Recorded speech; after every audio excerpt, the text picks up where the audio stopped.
Hey there, it's Elizabeth, and welcome back to another video in my series about homeschooling from our perspective. So let me just first and foremost give a disclaimer.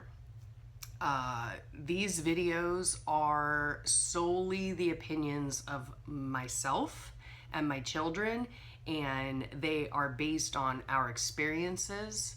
So I just wanted to put that out there. And also, this channel is not about homeschooling. However, these vlogs are all about answering questions that you have. And I've had quite a few questions about homeschooling, and thus the reason I began this short homeschooling series. I am hoping to pin my daughter down today. I know y'all have been looking forward to her perspective, as am I. So yeah, hopefully today, if she doesn't have too much homework when she gets back from school, we will be able to sit down and have our little interview. So the last video in this vlog series that I posted was my perspective. And I had received a list of questions from one of you lovely ladies. And so yeah, I thought I would just come on and answer them through a vlog, because I think that perhaps other people would have the same questions. So why not just answer it this way? I also did respond in a comment back to her, but just in case some of you all have the same questions, I can answer them all in one fell swoop. So let's get started. She wrote to me, do you think it was a better experience for you and your children because you were a trained teacher? Okay. Yes and no. I briefly read over these questions just kind of collect my thoughts, but you know me. I don't know if my thoughts are ever collected. So in answer to the question, yes and no. I do have a background in education. I have degrees in early childhood education as well as elementary education. And yes, those degrees and that training did serve me well in homeschooling. However, I don't think that it's necessary to have a degree in education in order to be a good teacher. In our experience, we had many homeschool teachers. You know, my kids took co-op classes or whatever, and they were taught from some really, really lovely women that don't have a degree in education. So I think that a person needs to have a passion for teaching. I think that they need to have a passion for learning. I think that they need to have a passion for children. Those are the requirements that I believe make up a good teacher. I don't think that having a degree in teaching is the end all to whether or not you're a good teacher. My feeling as well on the other side of that is I have had experience and witnessed teachers with a teaching degree that quite honestly probably should have gone a different route for their occupation. Okay. I hope that made sense. In other words, yeah, there are teachers out there that probably shouldn't be teachers. That's just my opinion. So yeah, it did help me, I think, in some ways, but I don't think that it's a necessary thing in order to homeschool or to be a teacher. Is there a method of inspection for homeschooling? Yes, we do have rules and regulations. Here in the state of Florida, we happen to be a fairly lenient state. The first requirement is that you send a letter of intent, which is basically a letter stating your intention to homeschool. You can choose to homeschool at any time during your child's schooling years. So there's not like a beginning date and an end date. It's whatever you want to do. Some people pull their kids out of school to homeschool them in the middle of the year. Some people put their kids into school from homeschooling in the middle of the year. So it really doesn't make a difference.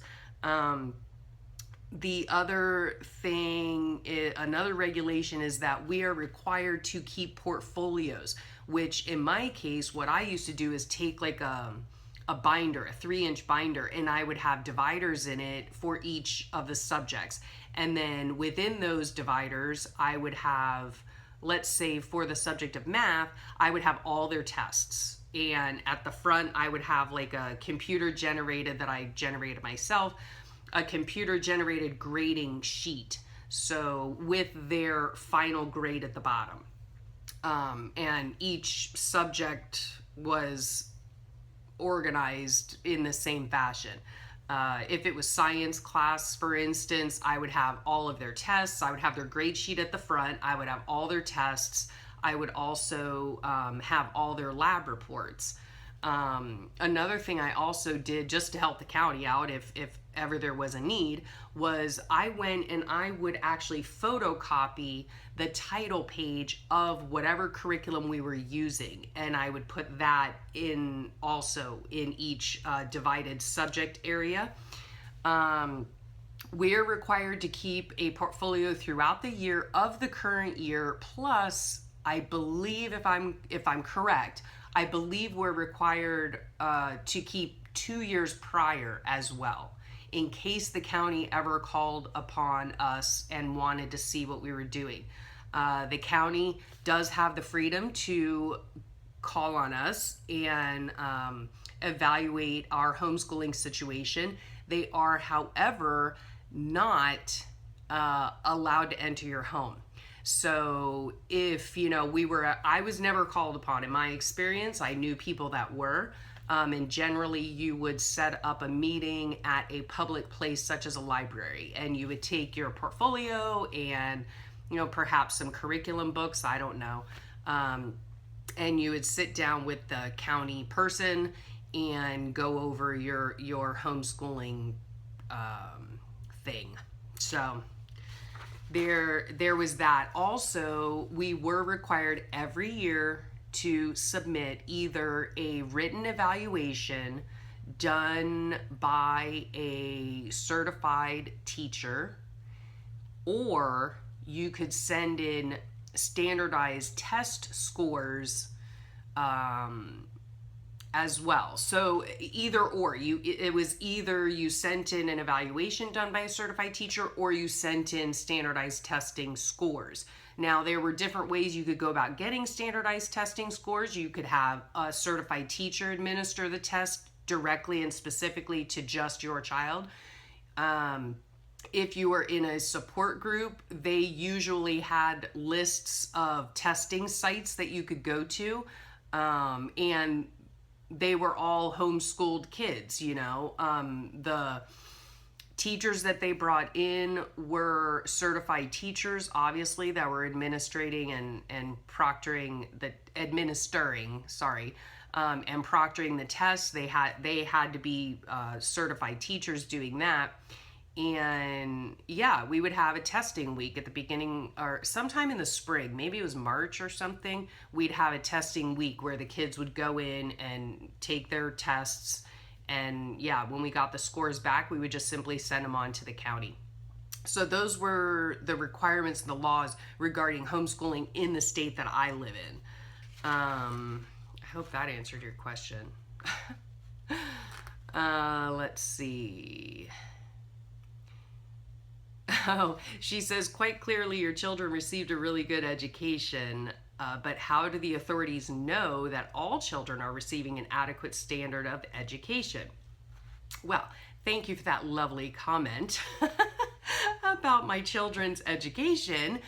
Some days I have my doubts as to the job I did, but thank you for that. And in answer to the question, how do the authorities know that all children are receiving an adequate standard of education? That's kind of a hard question to answer because, basically in short, they don't. The only thing that they can go by are the two things that I just stated, which is a written evaluation from a certified teacher or standardized testing scores. Those are the only two ways that the county knows whether or not we as homeschoolers are doing our job and the student is getting an adequate education. Now, as in any form of education, homeschooling or not,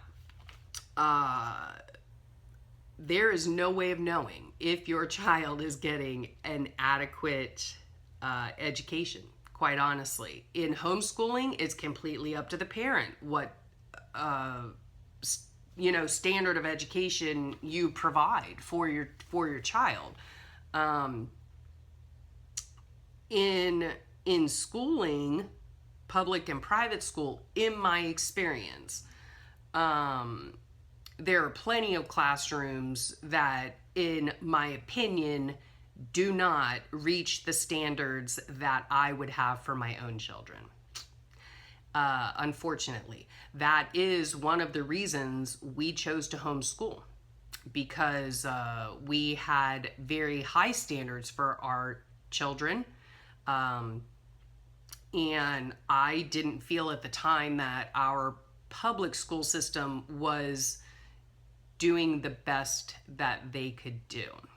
And of course, there's a lot of politics involved in that. There's a lot of bureaucracy, all that kind of stuff, funding, this, that, whatever. But yeah, I mean, really, if we're honest, authorities don't know whether or not an adequate standard of education is being reached, either by homeschoolers or by kids in public school. So, which is really a shame. We do need to revamp our education here in the United States. Yeah, that's I won't get into that. I will spare you my thoughts on that. Excuse me. I'm so sorry. I'm getting over a sinus infection, so that's why I sound all nasally, and I'm going to have to clear my throat. Let's see here. Okay, did your illness affect how you felt about home education? If you've been on my channel at all, you know I have a chronic illness. It is called POTS, postural orthostatic tachycardia syndrome. It is a disorder that affects my autonomic nervous system. And I became ill back when my children were 11 and 13. So right about the middle school years is when I became ill. For the first 2 years, I was pretty much bedridden. But the question is, did my illness affect how I felt about home education? No. It didn't affect how I felt. I still intended to home educate my children, and I did. We did what we had to do. We worked on our new normal as a homeschooling family, and the first 2 years were difficult. But when I had those days, I think the next question goes into that as well. Okay, yeah. She says, did your illness affect how you felt about home education? No, I still felt the same way. I still wanted to homeschool my kids. And was it something that kept you going through the challenges, or did you sometimes wake up and wish you just had the day to yourself because you felt so poorly? Well, I think most of us, hope for the day that we wake up and, just get a day to ourselves, quite honestly. I mean, let's be honest here. Now, I used to joke, and I still do, that if at the time of my illness, the onset of my illness, if I had been working and my kids had been going to school, I would have had to quit and homeschool them. So I really consider it a blessing, honestly. Yeah, I didn't have to go through any of that. We just had to focus on implementing a new normal, that's all. And so on the days that I had bed days, where I was in bed, all day, we would simply have schoolwork in bed. So my phone is now ringing. One moment. My phone talks to me so I can hear who's calling. Okay, I can ignore them, and I hope you can too. Where was I now? Yeah, I always used to joke that, I would have had to quit and homeschool anyway. So on any given day when I was having a bad day or a bed day, we simply did homeschooling in bed, in my bedroom. So many a day, my bed was covered in children, books, papers, laptops, and dogs. So yeah, we would do whatever we needed to do. Uh, in bed.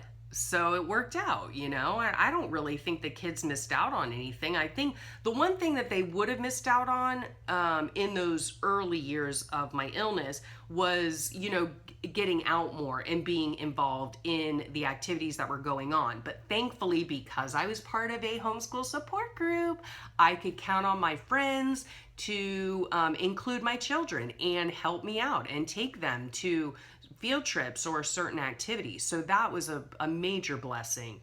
And another important reason why, if you choose to homeschool, get involved in a support group. You never know, what's going to happen. So hope I answered that question. And yes, homeschooling was something that kept me going. It was my purpose in life at that point in my life. And it was the one constant thing. Even though I was ill and not feeling well and couldn't do as much as I used to do, we kept moving forward and trying to do the best we could do. Did my kids try to take advantage? Yup. On some days they did. Some days they got away with it and some days they didn't. But yeah, just like with everything, you learn to adapt. You learn to work with your situation and within your situation, and you keep going, you got to keep on keeping on. Let me see. Okay, yeah, that seems to be the end of it. Yeah. She goes on to then talk about sharing some of her concerns that she has because she also has experience in the education system. About, large class sizes and lesson plans and learning styles of every child and all that stuff. So yeah, I think that's it for this installment. It went on a little bit longer than I wanted to. And yeah, hopefully the next installment is going to be my daughter's perspective. I'm really excited for her to do that with me. And thank you so much to the lovely viewer who posed these questions to me. They were very interesting questions, and I'm glad I could answer them for you. I hope I answered them for you. It's interesting to me because a lot of you, my lovely viewers and friends, come from all over the world. I mean, I have viewers in Canada. Of course, I have viewers in the United States, and I appreciate them as well. But I have, viewers in Canada, in England, in Scotland, in Australia, in where else? In India. I mean, all over. It's so awesome and wonderful, I think, the age that we live, the technological age that we live in, even though I don't understand an iota about it. But I think it's awesome that through the interwebs, we can, touch people virtually, touch people all over the world. And so, yeah, anyway, I hope you enjoyed this video, and I'm hoping to, again, pin my daughter down. And so by the end of the week, hopefully I will have another video up explaining or going through her interviews. So I look forward to that, and I hope you do too. And as always, if you have any questions, leave them down below. I'd be happy to answer them. If I get like a situation like this where there is a load of questions that I think other people might have those same questions, then I think it's just easier and more beneficial to come on and do a video response. So I thank you ever so much for your questions, and I will catch you later. Hope you all are having a wonderful day, a wonderful week, or looking forward to a wonderful weekend. I will see you soon. Bye.